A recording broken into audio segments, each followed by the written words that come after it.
Lição 13. O mundo de Deus no mundo dos homens. A paz do Senhor, meus irmãos. Graças a Deus, chegamos ao final deste trimestre, estudando o tema A Igreja de Cristo e o Império do Mal. Como viver neste mundo dominado pelo espírito da Babilônia. Desde já, eu quero agradecer a sua audiência e agradecer a Deus pela oportunidade de participar com todos os irmãos destas lições tão importantes, tão relevantes e tão atuais. Fica aqui também minha gratidão ao pastor Wellington Costa Júnior, presidente da CGADB, pastor Wellington Bezerra da Costa, presidente do Conselho Administrativo da CPAD, Dr. Ronaldo Rodrigues de Souza, diretor da CPAD, e também ao pastor Alexandre Coelho, gerente de publicações. E a nossa gratidão a Deus por ter nos conservado com vida, com saúde. Também gostaria de, mais uma vez, divulgar a todos o livro de apoio. Esse livro contém informações relevantes acerca dessa temática que vai além daquilo que está nas lições bíblicas. Se já adquiriu o seu exemplar, leia-o, pesquise e aprofunde os seus estudos. Se ainda não o fez, corra e vá procurar em alguma livraria da CPAD ou no site. Esta é uma obra de relevada importância para manter na sua biblioteca para consultas. Vamos então, amados irmãos, à última lição, a lição de número 13, com o título O Mundo de Deus no Mundo dos Homens.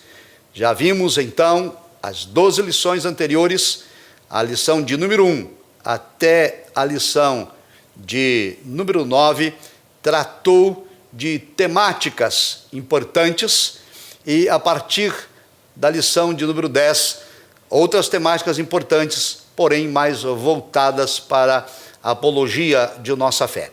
Hoje a lição de número 13 trata do mundo de Deus agindo e se estabelecendo no mundo dos homens.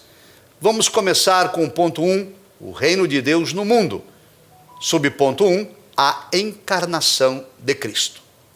Mateus assevera, o evangelista, que a profecia messiânica se cumpre no nascimento de Jesus. Ou seja, as profecias messiânicas, em especial aquelas em Isaías, se cumprem na vida de Cristo Jesus. Isso está registrado em Mateus, capítulo 1, 21, 22, e em Isaías 14, 7, que fala, inclusive, da virgem, da donzela, que iria dar à luz ao Messias. A expressão Cristo ou Emanuel quer dizer Deus conosco. Esta obra maravilhosa foi concebida pelo Espírito Santo no ventre da Virgem Maria. Mateus 1, 23. Os evangelhos ratificam também que Cristo é o Filho de Deus, o Filho do Deus Altíssimo. Marcos 1, 1, Lucas 1, 32.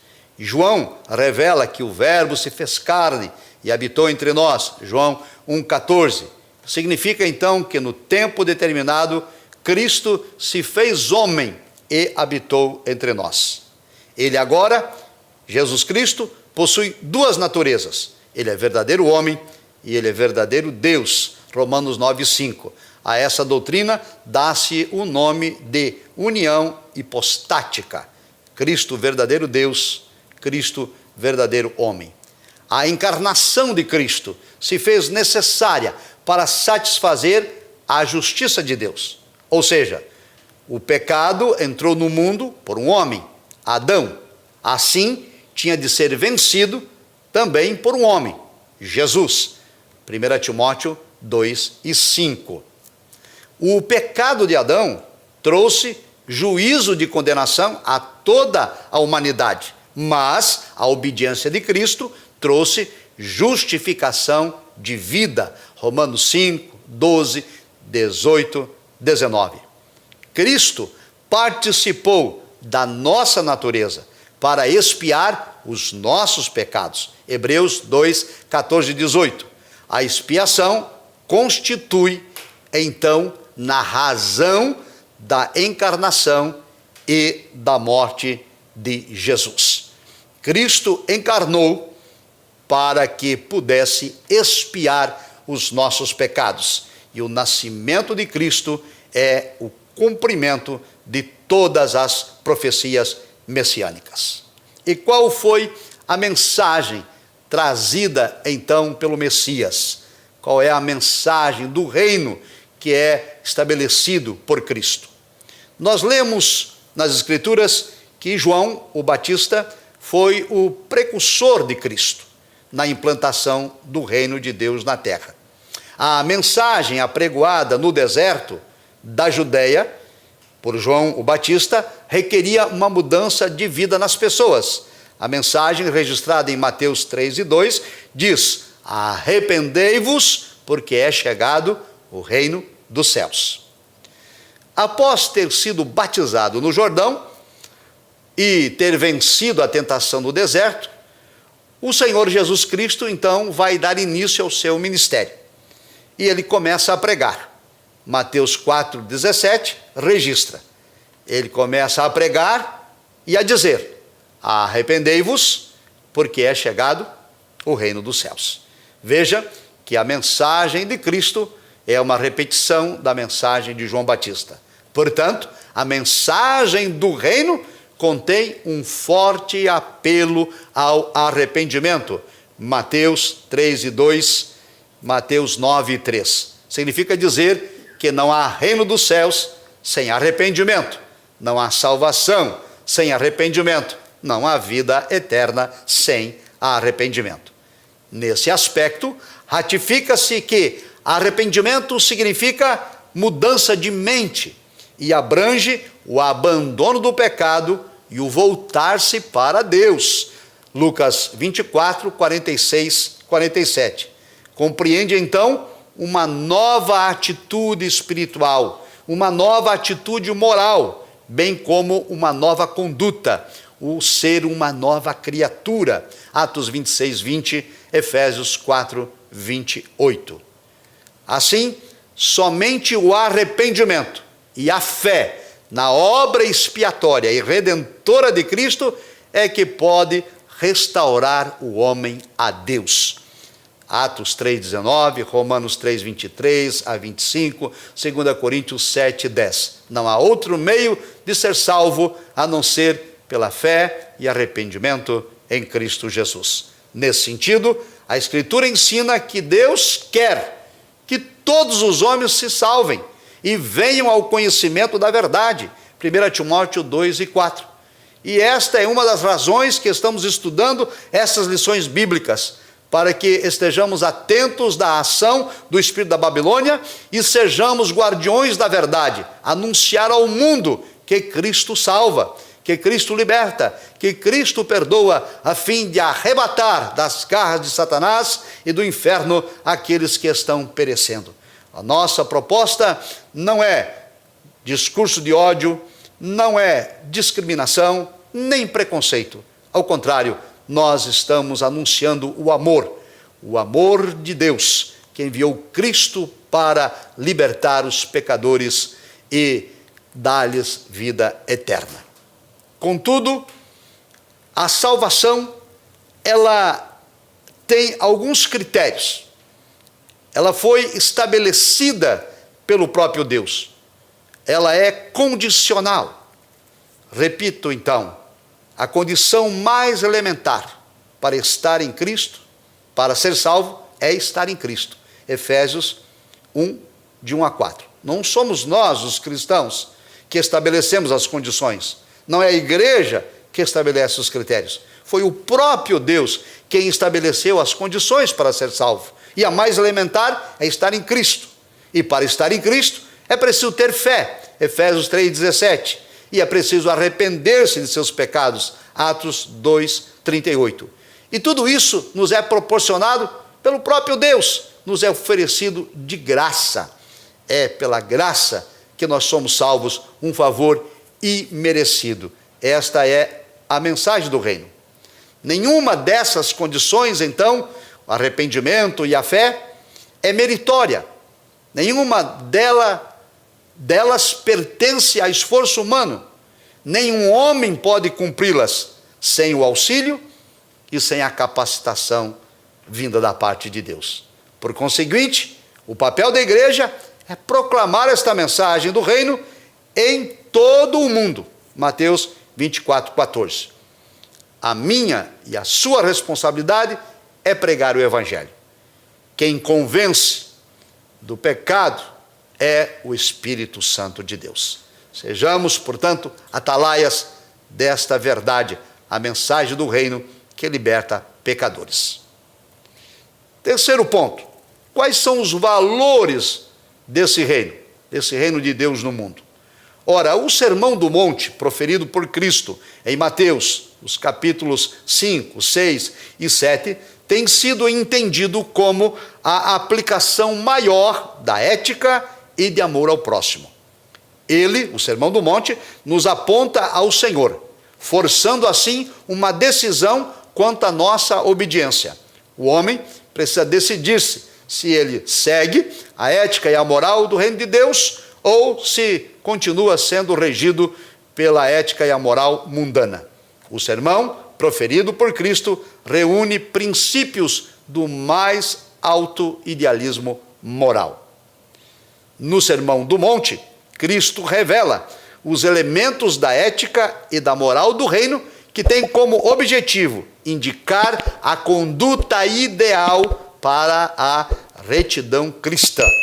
Esse comportamento precisa exceder a justiça dos escribas e dos fariseus. Mateus 5:20. É importante destacar isso, que se a nossa justiça não exceder aos dos fariseus, se a nossa fé for apenas de aparência, se a nossa religiosidade for hipócrita, se tivermos apenas capa de espiritualidade, então a nossa justiça não servirá de coisa alguma.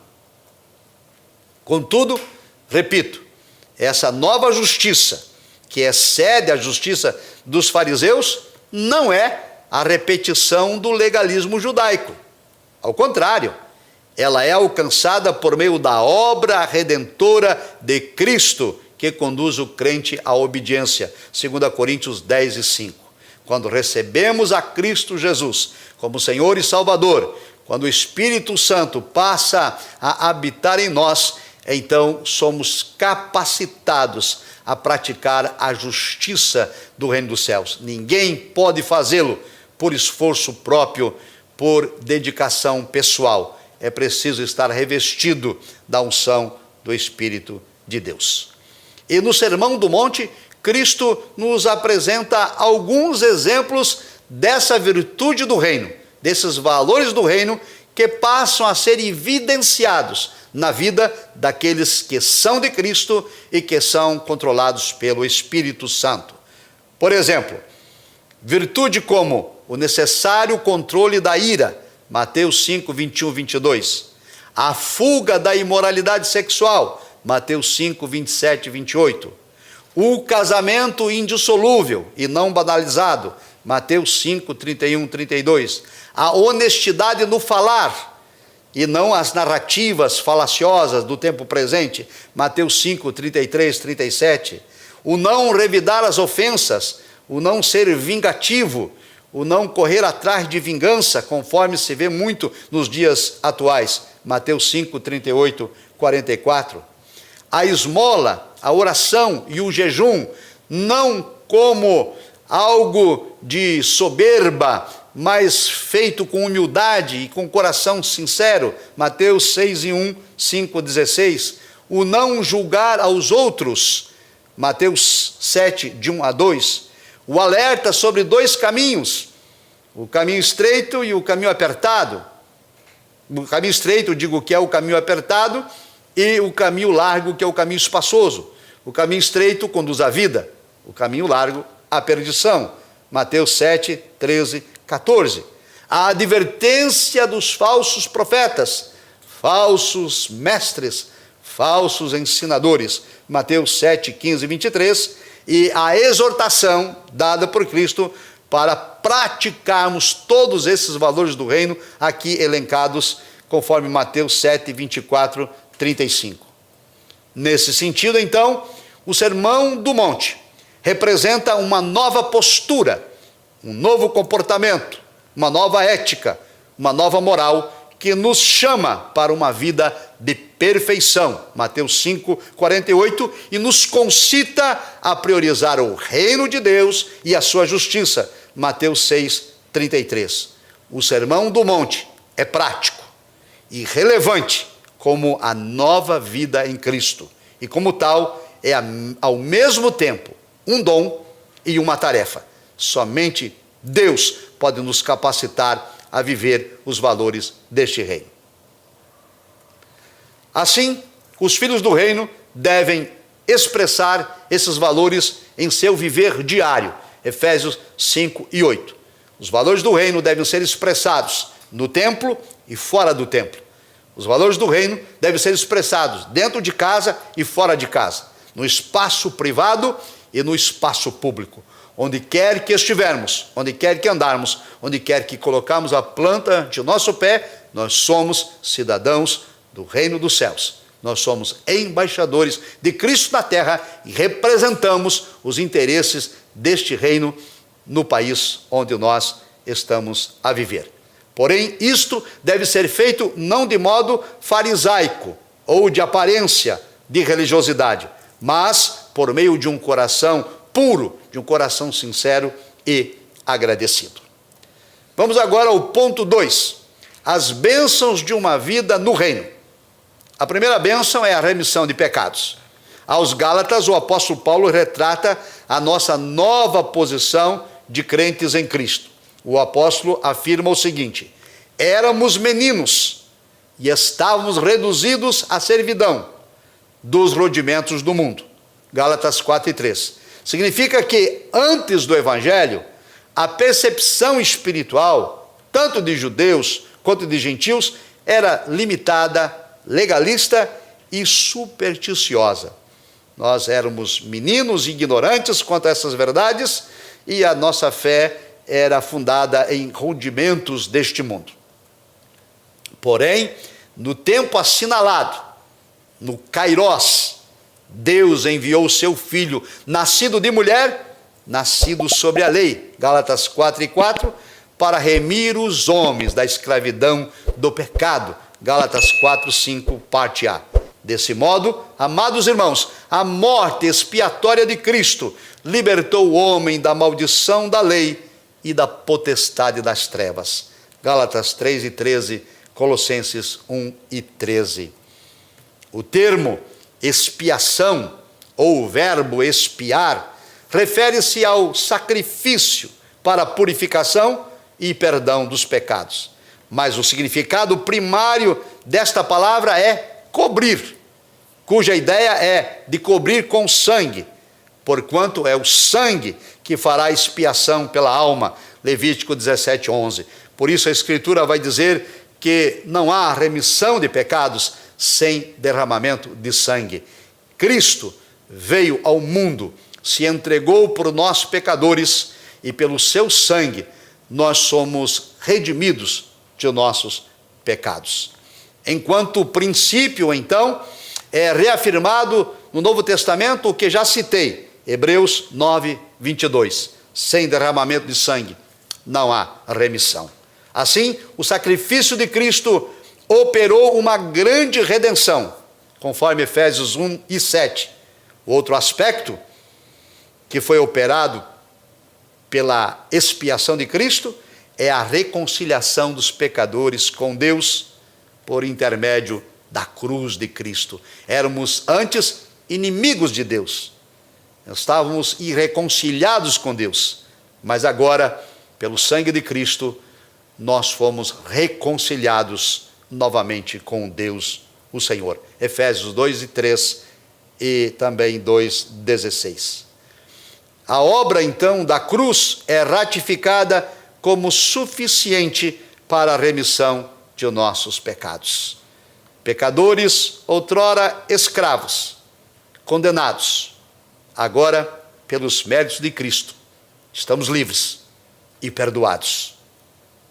Fomos elevados à condição de filhos por adoção. Gálatas 5, parte B. A remissão de pecados é a maior dádiva, é a maior bênção desta nova vida no reino de Deus. Não há melhor presente para a humanidade do que este: a salvação em Cristo, o perdão de pecados e a vida eterna.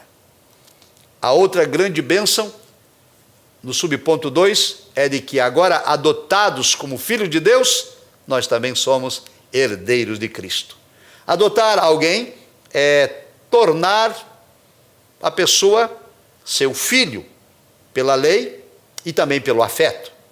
Pode-se então definir a adoção como a inserção de alguém num ambiente familiar de forma definitiva e com aquisição de vínculo jurídico próprio de filiação, segundo as normas legais vigentes em determinado país. Entre os gentios, na época da igreja primitiva, a adoção era um ato voluntário, que abrangia os privilégios da herança e também a obediência ao pai adotivo. A pessoa adotada tinha o direito de receber o nome da família e também passava a ter direito à herança. Paulo então faz esta analogia, dizendo que o filho adotado, o cristão, que agora está sob a autoridade do pai adotivo, que é Deus, recebe o direito de pertencer à família cristã. Romanos 8:15, Gálatas 4:5, Efésios 1:5. Agora nós somos filhos de Deus, fazemos parte da família cristã, fazemos parte da igreja eleita. Como resultado de nossa adoção, agora, como filhos, somos também herdeiros de Deus por Cristo. Gálatas 4:7.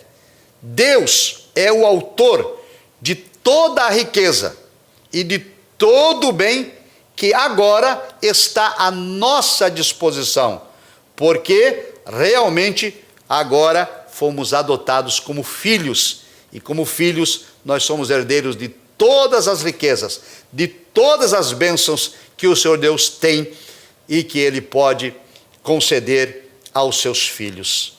Os benefícios desta herança já podem ser desfrutados agora, aqui, no tempo presente, e será pleno, será total por ocasião da segunda vinda do Senhor. Paulo, o apóstolo, enfatiza que passamos a ser herdeiros de Deus e co-herdeiros de Cristo. Romanos 8:17. Então, nessa herança está incluso as promessas feitas a Abraão. Gálatas 3:29. Isso não diz respeito à terra prometida a Abraão, a terra geográfica, mas as bênçãos espirituais da justificação por meio da fé, que incluem todos os aspectos da vida cristã, tanto na vida presente como na vida futura. Somos herdeiros de vida eterna, somos herdeiros dos céus, somos herdeiros de todo o dom perfeito do nosso Deus. Ratifica-se aqui, então, a maravilhosa herança da vida eterna, Tito 3:7, Efésios 3:6, e o privilégio de um dia conhecermos Deus face a face, 1 Coríntios 13:12. Não obstante, ao ser aceitos, fomos transformados em filhos. Para quê? Para louvor da glória de sua graça, pela qual nos fez agradáveis a si no amado. Efésios 1:6. O propósito, então, amados irmãos, da remissão de nossos pecados, o propósito da nossa filiação, e o propósito de sermos herdeiros, não tem outro alvo que não seja a glória de Deus. Efésios 1:6, Efésios 1:12, Efésios 1:14. Assim, a igreja é o campo onde se exterioriza o reino de Deus aqui neste mundo. Efésios 3, 10 e 12. Nós somos bem-aventurados. Nós somos mais do que felizes. Nós somos alcançados pela salvação em Cristo Jesus. Fazemos parte da família de Deus e somos seus herdeiros. Vamos agora ao ponto de número 3. Os males de uma vida no mundo. Aqueles que rejeitam viver para Deus. Primeiro, escravidão do pecado. A Bíblia assevera que todo aquele que comete pecado é servo do pecado. João 8,34. O pecado é um senhor de escravos. E é possível até que as pessoas que se consideram livres sejam escravas do pecado. Significa que o ser humano é escravo daquilo que o controla, 2 Pedro 2,19. Há muitas pessoas, então, que estão escravizadas agora mesmo, escravizadas pelo espírito da Babilônia, escravizadas pelo secularismo, escravizadas pelo liberalismo teológico, pelo hedonismo, pela pós-modernidade, pelo narcisismo, por pautas progressistas, por vícios e toda sorte de imoralidade, do qual nós já estudamos aqui nas lições anteriores. Desta forma, o pecado torna o homem incapaz de aceitar a palavra de Deus. João 8,43. Quem é dominado pelo pecado não consegue receber o evangelho, porque não entende a essência da mensagem que é transmitida. Por isso, o ódio que Satanás, que o inferno, que as hostes espirituais do mal têm contra as Escrituras, contra a palavra de Deus e contra a igreja de Cristo na terra. Por isso, todas as ações do espírito da Babilônia para desconstruir a autoridade das Escrituras, para amordaçar a voz da igreja. Por isso, nós precisamos continuar lutando. Somos os guardiões desta verdade. Não se acovardar, não recuar, não retroceder. Ainda sobre a escravidão do pecado, destaca-se que a soberba, ela impede as pessoas de reconhecerem a própria escravidão. O orgulho, a vaidade, impede o ser humano de reconhecer seu erro. João 9,41. Quem está nas trevas é culpado da própria obscuridade, porque a autoilusão o faz fechar os olhos para a luz da verdade. A culpa é da própria pessoa, porque deliberadamente a pessoa se recusa a sair da escuridão e assim permanece escravo do pecado. João 3,20. O espírito do erro que opera na vida dessas pessoas impele os iníquos ao assassinato, a praticar o aborto, a cometer suicídio, a proferir mentiras e abraçar ideias progressistas. João 8,44. Adota-se então, por ser escravo do pecado, a conduta imoral do adultério, da fornicação, da prostituição, da pornografia, da homossexualidade e de tantos outros erros morais. 1 Coríntios 6:10. Aqui enfatiza-se outra vez que o que estamos a ensinar é aquilo que preconiza na palavra de Deus. E a ortodoxia bíblica, a qual defendemos, ensina que a palavra de Deus é imutável, a palavra de Deus é inerrante. O que era pecado lá no primeiro século, permanece pecado no século 21. O espírito da Babilônia quer ressignificar, reinterpretar, atualizar e até mesmo relativizar as Escrituras. Porém, nós somos a igreja de Cristo e fomos por Deus constituídos como coluna e firmeza da verdade, guardiões do Evangelho. Nós somos responsáveis por defender a sã doutrina. Infelizmente, aqueles que são subjugados pela carne se entregam a vários tipos de pecados, entre eles a desonestidade, as injustiças, as glutonarias, o uso de álcool, o uso de nicotina e todos os demais vícios, corrupção, falácias, narrativas, enganos, hipocrisias, Romanos 13:13, dentre outros pecados dos quais estão escravizados. Isso é o retrato de uma vida escravizada, sem paz de espírito, que trilha o caminho das trevas e que necessita de urgente libertação. João 8,36. Outra vez, ratificamos que a mensagem das lições bíblicas tem esse propósito de, por meio da verdade, abrir os olhos espirituais de quem está cego, para que se converta e se arrependa de seus pecados e também receba, como nós, a graça de ser filho de Deus e herdeiro das promessas. Subponto 2, para o encerramento. Os males de uma vida no mundo também colocam as pessoas sobre maldição. Elas são filhos da ira e são condenadas à vida sem Deus eternamente. A Escritura enfatiza que os homens escravizados pelos desejos e pensamentos da carne são, por natureza, filhos da ira. Efésios 2 e 3. Refere-se a uma inclinação da pessoa em satisfazer as paixões e praticar o mal inerente ao homem não regenerado. Gênesis 6 e 5.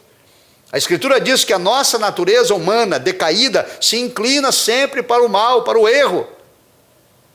E isto é uma verdade indiscutível. E o que nós estamos aqui a pregar são doutrinas bíblicas.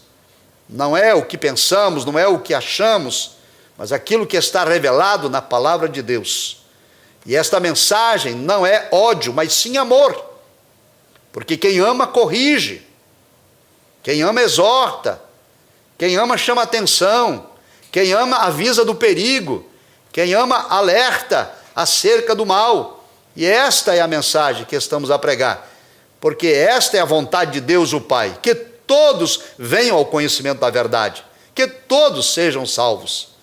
Infelizmente, aqueles que estão em desobediência são filhos da ira, e isso indica que a pessoa pratica toda sorte de perversão e vive sob apetite carnal desordenado. Essas inclinações carnais, como a imoralidade, a impureza, a avareza e a idolatria, dentre outros, resultam na ira de Deus sobre os filhos da desobediência.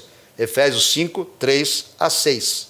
Significa que a ira de Deus recai sobre tais pessoas a partir de agora, resultando em condenação eterna no dia do julgamento. Romanos 1, 18, Efésios 4, 17 e 18. O apóstolo Paulo também adverte que a ira divina é inevitável sobre os filhos da insubordinação. Colossenses 3 e 6. É por isso, amados irmãos, que nós repetimos, a Escritura não falha e não erra. Significa também dizer que aquilo que Deus promete não vai falhar. Aquilo que Deus assegurou na sua palavra não será invalidado. Mas também aquilo que Deus disse que faria também não vai falhar. Ou seja, Deus vai salvar os arrependidos e Deus vai condenar os filhos da desobediência. A palavra de Deus não vai falhar. O que está escrito será cumprido. Deus é infalível e a sua palavra também o é. Assim, queridos irmãos, o julgamento de Deus sobre esses pecados é amplamente atestado em toda a Sagrada Escritura. Romanos 1, 18 a 32, 1 Coríntios 5, 10 e 11, 1 Coríntios 6, 9 e 10, 1 Tessalonicenses 4, de 3 a 6, e ainda um detalhe aqui para ressaltar. Cristo ensinou que aquele que não crê já está condenado. João 3, 18, parte B.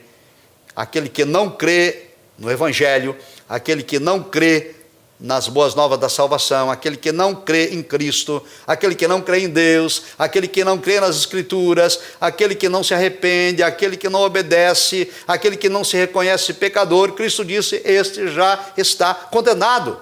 É isto que dizem as Escrituras. Quem não entrega sua vida ao Salvador é condenado por quê? Porque se recusa a crer no nome do unigênito Filho de Deus. É o que diz João 3,18. O pecado da incredulidade é o clímax da rebeldia, que resiste à salvação que é ofertada em Cristo. Lucas 7,30, Atos 7,51. Nessa concepção, então, amados irmãos, toda pessoa que deliberadamente rejeita a ética e a moral do reino de Deus será julgada por sua impiedade. Não por mim, mas por Deus. Não por nós, mas pelo Senhor da palavra. É o que diz 2 de Pedro 2, 12 a 14. E o destino dos incrédulos é a condenação eterna no inferno. Mateus 25, 41. O lugar dos ímpios que rejeitam o plano de redenção é lá no inferno, segundo as Escrituras, Salmo 9, 17. Então, é por conta dessas verdades bíblicas, repito, que se pretendem relativizar as Escrituras, ressignificar, reinterpretar, desautorizar, desconstruir a autoridade bíblica. Mas nós, os cristãos, que fomos pelo Senhor Jesus encontrados e tivemos o perdão de nossos pecados, temos o dever de alertar aos outros de que o único caminho para a salvação é a fé e o arrependimento em Cristo Jesus. E esse é o papel que nós estamos desempenhando. Nós estamos anunciando ao mundo que há esperança de salvação, que há esperança de perdão, que o Senhor Deus propôs um plano eterno de redenção que está disponível a todos os pecadores. Não obstante, então, reitera-se, indo já para a conclusão, que aquele que não crê é condenado, mas aquele que crê, esse não é condenado. João 3,18, parte A. Assim sendo, nós somos exortados pelas Escrituras. Aquele, porém, que ficar firme até o fim, será salvo. Mateus 24, 13. Portanto, ao finalizar esta série de lições bíblicas, nós somos exortados a perseverar até o fim, a não recuar, não retroceder, não desanimar, não desistir. Cristo veio para resgatar o homem do pecado. Isso requer arrependimento e fé no sacrifício de Cristo na cruz. Os que recusam a ética e a moral do reino são condenados à morte eterna. Assim, os valores cristãos devem ser observados pela Igreja de Cristo, cuja missão é anunciar o reino de Deus no mundo. Mateus 28, 19 e 20. E enquanto aguardamos o Senhor Jesus voltar, é nossa responsabilidade fazer oposição à iniquidade, continuando a ser sal na terra e luz no mundo. Quero, nesse momento, para encerrar, convidá-los para orarmos juntos e intercedermos pelas nossas vidas e pelo nosso país. Querido Deus, eterno e amado Pai, obrigado por estas 13 lições estudadas durante esse trimestre. Que cada uma das lições aprendidas possam produzir na vida de cada um de nós crescimento e amadurecimento espiritual. E neste momento nós clamamos a Ti, ó Deus, pela salvação das almas, pela libertação daqueles que estão escravizados pelo pecado, repreendendo toda ação em contrária. Deus, também rogamos pelo Teu povo e pela Tua igreja, a fim de que todos possam permanecer firmes até aquele grande e glorioso dia em que nos encontraremos com o Senhor por toda a eternidade. Assim nós oramos, em o nome do Senhor Jesus Cristo, rendemos-lhe graças e louvores. Amém. Obrigado, paz do Senhor a todos. Atenção, região Centro-Oeste, vem aí a 34ª Conferência de Escola Dominical em Brasília. O Espírito Santo capacitando a igreja para o ensino da verdade. De 11 a 14 de outubro na Assembleia de Deus de Brasília, em Taguatinga. Inscrições em breve pelo site coed.com.br. E para mais informações, ligue para 21 2406 7352 ou pelo nosso WhatsApp 21 96452 2990. Monte sua caravana e participe. 34ª Conferência de Escola Dominical. Uma realização CPAD, a editora da Escola Dominical.